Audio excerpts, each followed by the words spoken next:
Welcome to the channel. Don't forget to subscribe and hit the like button so you don't miss any more shocking and captivating stories. Enjoy watching.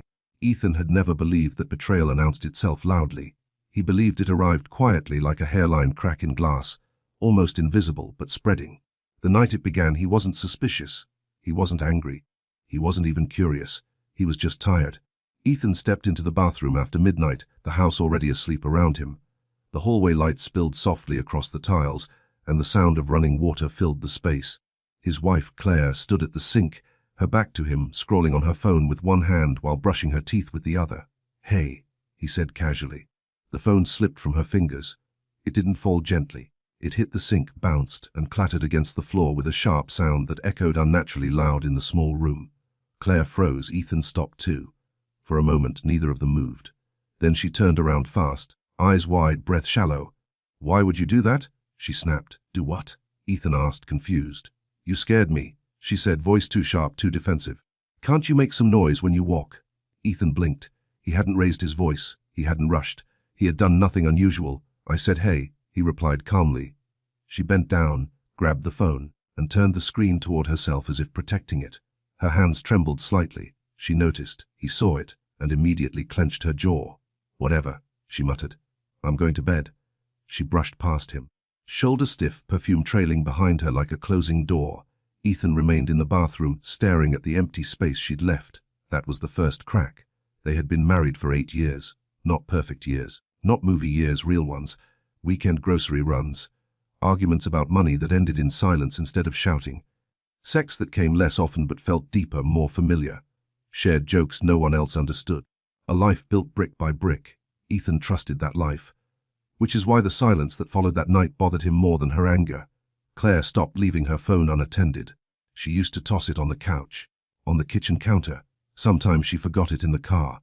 Now it was always face down, always locked, always within reach. If Ethan entered a room, she'd tilt the screen slightly away without realizing she was doing it. He noticed because he loved her. Love made him attentive. And then love made him anxious. A week later, Ethan found the photos. He wasn't looking for them. He was searching for a charger. Claire had left her phone plugged into the bedroom outlet, something she rarely did anymore. The screen lit up when he moved it, just a notification preview before locking again. A photo thumbnail. Not explicit. Not naked. But intimate. A mirror shot. Soft lighting. Her collarbone exposed. Her lips parted just enough to suggest intention. Ethan's stomach tightened. He told himself it could be nothing. A photo she never sent. A moment of insecurity. Something harmless. But then he noticed the folder. Hidden, but not well enough. Dozens of images. Angles he had never seen. Expressions she had never shown him. A version of his wife that felt rehearsed, deliberate, offered. His fingers hovered over the screen. He didn't open them. Not yet. Because once he did, something would change forever.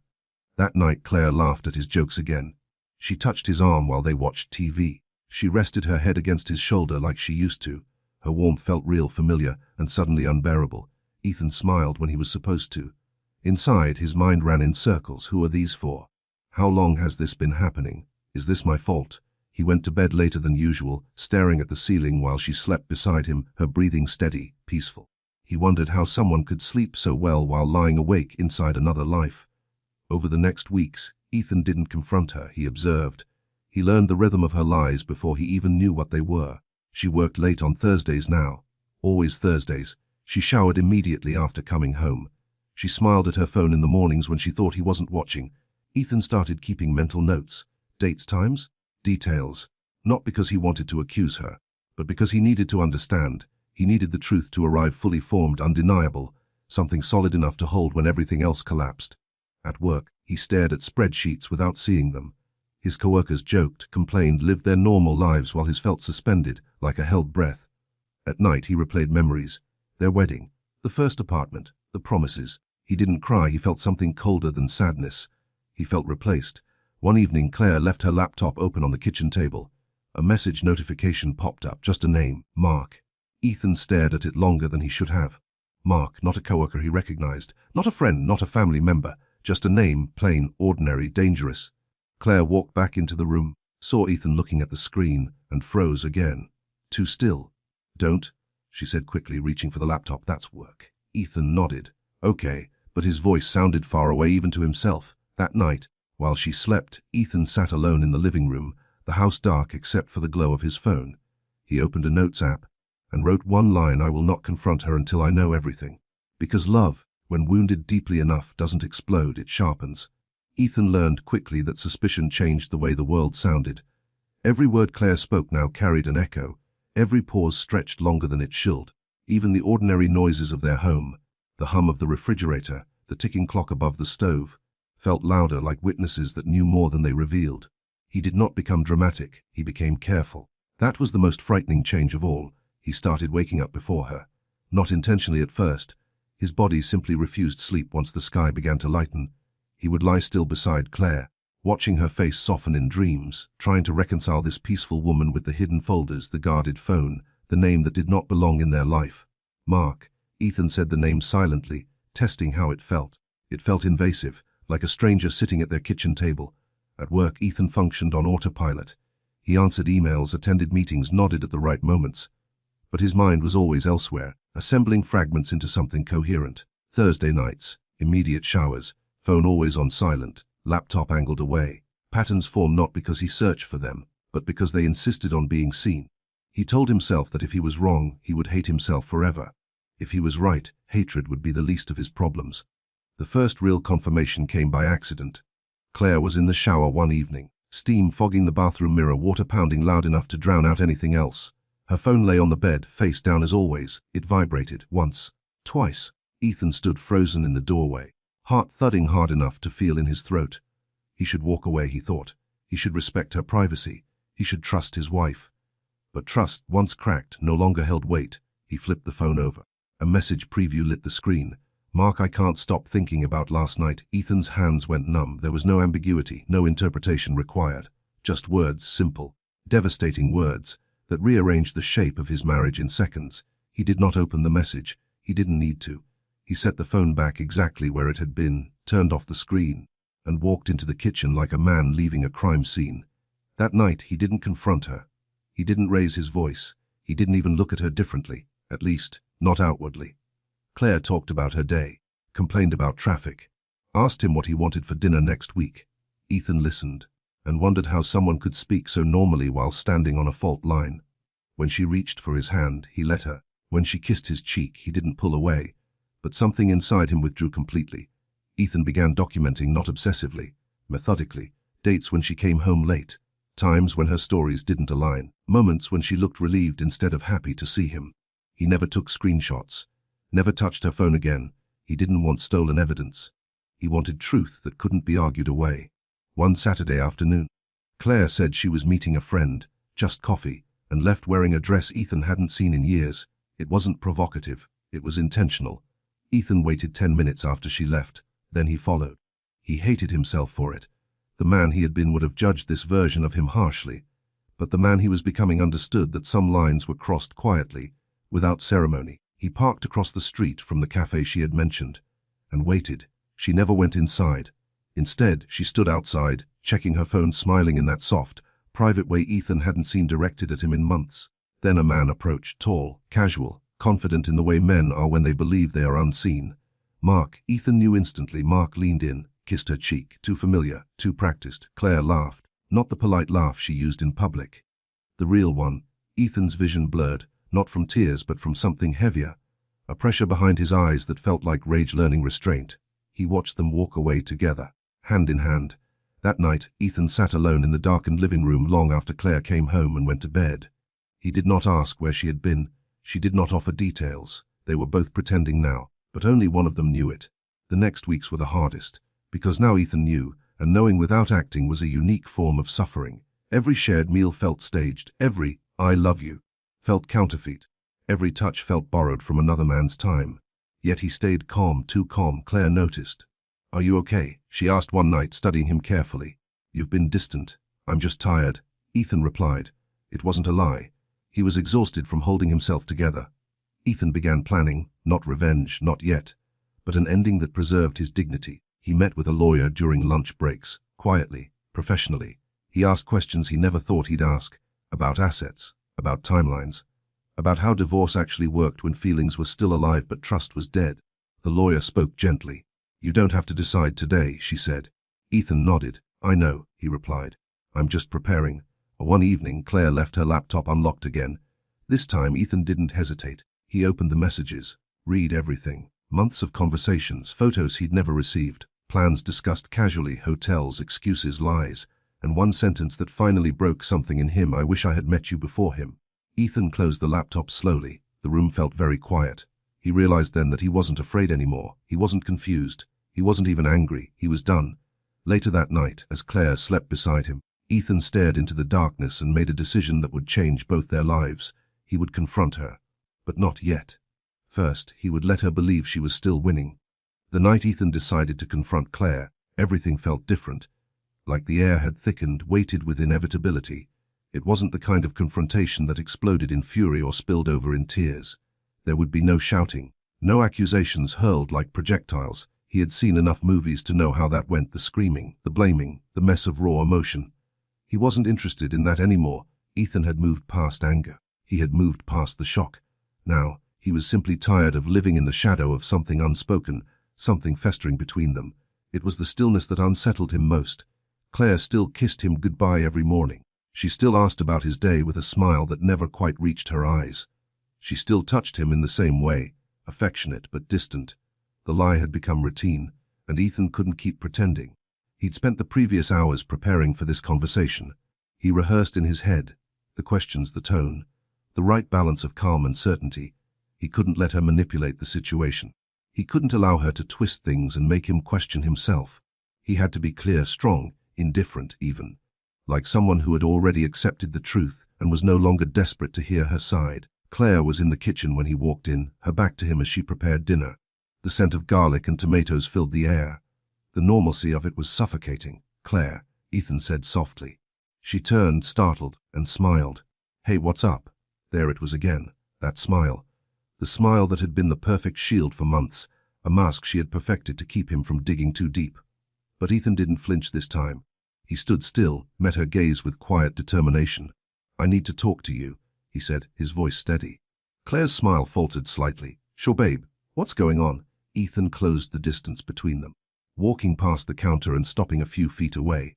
He didn't sit down, he didn't make himself comfortable. He stood straight, his posture firm but calm.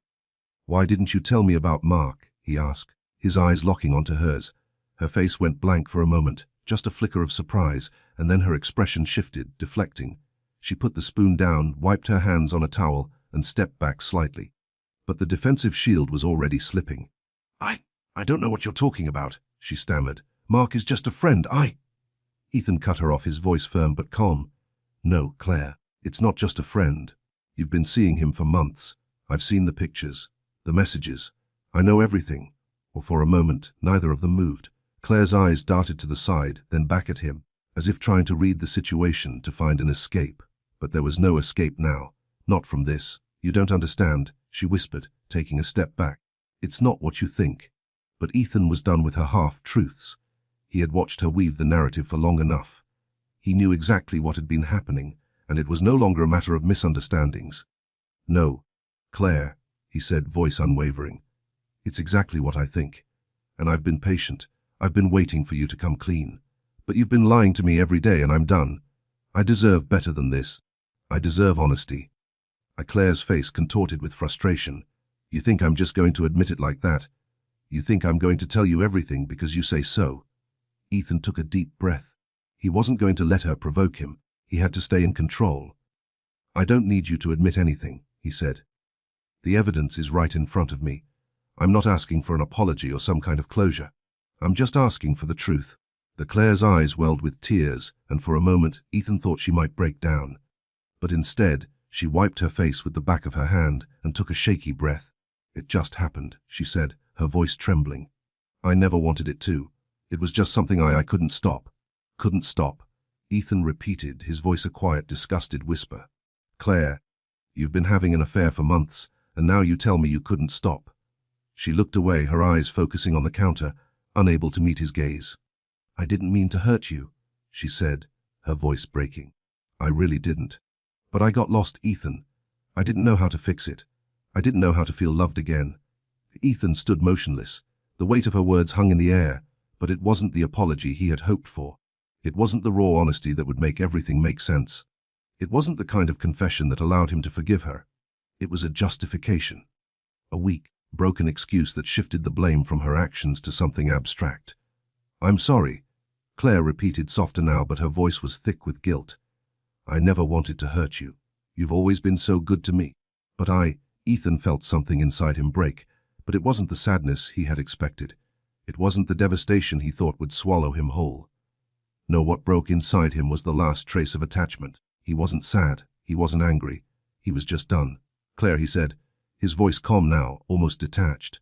"I don't think you understand. It doesn't matter how it happened or why. What matters is that you chose him over me, and I'm done being the guy you settle for." Her mouth opened, but no words came out. For the first time, she seemed lost, trapped in the reality of the situation she had created. Ethan's gaze softened, but there was no tenderness in it. Just a quiet resignation. "I can't do this anymore," he whispered. "I've tried. I really have. But I can't live like this. I don't know who you are anymore. And I don't think you know who I am." Claire's lips trembled. "Please don't leave me." But Ethan had already made his choice. "You've already left me," he said, turning to walk away. "I'm just finally catching up." The next morning, Ethan packed his things in silence. No drama, no chaos. He moved with precision, collecting only what he needed. His clothes, his important papers, the things that mattered. Claire was still in bed, curled beneath the covers, and for a moment, he almost felt guilty. But that guilt quickly dissipated. He wasn't walking away out of spite. He was walking away because the man he had been no longer existed in the life they shared. Claire woke up to an empty house, the smell of coffee filling the space that had once been theirs. Ethan had already left, and there was nothing left to say. It took weeks for the reality to settle in. At first, there was relief. Ethan's life, once tangled with lies and unresolved tension, now existed in a strange but palpable quiet. His apartment, though smaller than the house he had shared with Claire, felt vast, like a breath he hadn't realized he was holding. There were days he felt numb, days when the silence of his new life pressed in on him, and he thought about what had once been. But there were also moments when he felt a rush of clarity. A certainty that the man he had been had disappeared forever, but the man he was becoming, someone with boundaries, with self-respect, was far stronger. He didn't tell anyone about the affair, not at first. His closest friends, when they asked, were told only that things hadn't worked out, that Claire and he had grown apart. But the truth, what had really happened, stayed locked behind a door only he had the key to. He didn't need to expose her, not anymore. Claire called him twice in the first week, then 5 times the next. And then, a few weeks after he moved out, she started leaving voicemails. Apologies, guilt, regret, desperation. The first voicemail was just her voice, thick with emotion. "Ethan, please. I miss you. I made a terrible mistake. Can we just talk?" The second was shorter, her voice quieter, more broken. "Please, I don't know what I was thinking. Can we meet? Please just give me a chance to explain." By the time the 5th voicemail came, there was no more anger in her voice, just a hollow ache. And that was when Ethan knew. She wasn't sorry for what she had done. She was sorry that it had ended. On the outside, Claire seemed to carry on with her life. She went to work, posted pictures with friends, took vacations. The usual things, the things that made her look whole, like everything was normal. But Ethan knew the truth. He knew she was now living in a world she had built for herself, but the foundation was cracked, and sooner or later, everything would come crumbling down. There was a certain kind of irony in that realization. Claire had wanted to find herself in another man's arms, and now she was left with nothing but her own reflection. Ethan had moved on. He had found his own path again. But Claire, she had nothing. Weeks turned to months, and the legal paperwork arrived, the divorce papers, the formal dissolution of a life they had once promised to build together. Ethan signed them quickly, without hesitation. There was no need for a drawn-out court battle. He didn't want her apologies. He didn't want to make her life harder. He simply wanted out. The day the papers were finalized, Ethan sat at a small coffee shop, looking out the window at the world moving on. People passed by, lost in their own lives, oblivious to the fact that his own had been irrevocably changed. But that was okay, because Ethan had made peace with it. He no longer saw Claire's face when he closed his eyes. He no longer felt the weight of her presence in his home, in his life. The constant gnawing doubt, the sense of betrayal, had been replaced by something quieter, freedom. And with that freedom came a kind of healing, a kind of stillness that made the chaos of the past months seem like a distant storm. No matter how violent the storm had been, he had weathered it. Claire moved out of their shared house shortly after the divorce was finalized. Ethan heard through mutual friends that she was living in a smaller apartment now, but no one really knew much else. She didn't reach out after that final call. She didn't try to patch things up with him. In the end, Ethan realized she was too proud to beg, but also too broken to move on completely. Her life would always be marked by the choices she had made, and there was no escaping that. Months passed and Ethan found himself on a new path, a better path. He reconnected with old friends, took up hobbies he had abandoned, and even started dating again. Slowly, cautiously, he wasn't in a hurry. He had learned that love, when it was real, didn't need to be rushed, and he wasn't going to settle for anything less. He wasn't the same man who had stood in that kitchen confronting Claire. He wasn't the man who had doubted himself. He wasn't the man who had let someone take away his dignity. That man was gone. Then one evening, 6 months after the divorce was final, Ethan received a text from an unknown number. It was short, simple, and to the point. "I'm sorry, Ethan. I made the biggest mistake of my life. I know you'll never forgive me. I'll always love you even if I don't deserve to." He didn't respond. He didn't need to. He had already forgiven her in his own way. But that didn't mean he was going to go back. That didn't mean he was going to let her rewrite history. For a moment, he stared at the text, his thumb hovering over the keyboard. He could have replied. He could have been kind, given her closure. But then he thought of all the times he had given her chances. All the times she had betrayed him. Instead, he deleted the message, and with it, the last tie that had ever bound him to her. Ethan woke up the next morning with a feeling he hadn't had in a long time. It wasn't just relief, it was peace. The road ahead wasn't always cleared, but it was his road, and for the first time in months, he knew where he was going. The end.